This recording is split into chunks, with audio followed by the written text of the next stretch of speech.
And we don't really have a linear process. This is a sort of misleading image in some ways, because local manufacturing, making stuff with people, lends itself to an iterative process.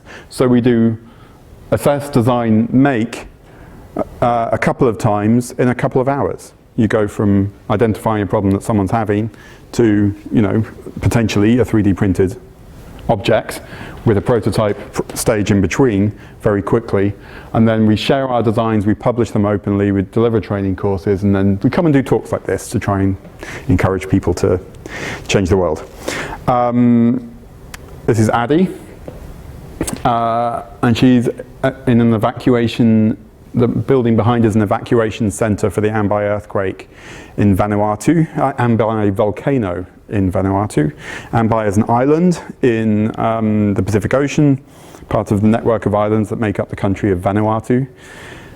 The volcano erupted, the government evacuated the island. A lot of the people didn't really have anywhere to go.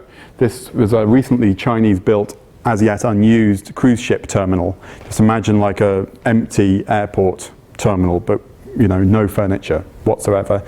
And all of the most vulnerable people, pregnant women, very old people, people with disabilities, people with mental health problems were put into that place so they could be cared for.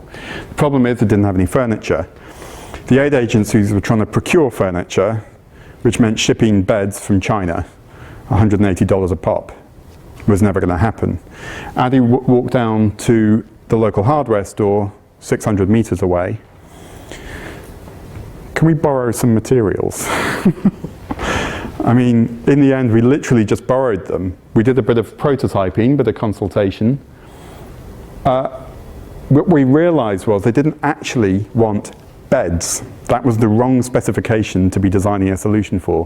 What they wanted was not to sleep on the floor.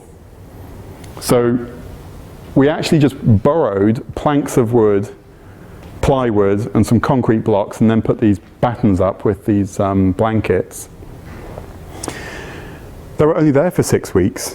When the evacuation was over and people returned to the island, all of those materials went back on the shelves in the hardware store. We came up with a design which meant you didn't need to cut or you didn't need to drill or anything. So all of those materials went back on the hardware store's shelves, and the hardware store was happy to help. A lot cheaper than $180 a bed.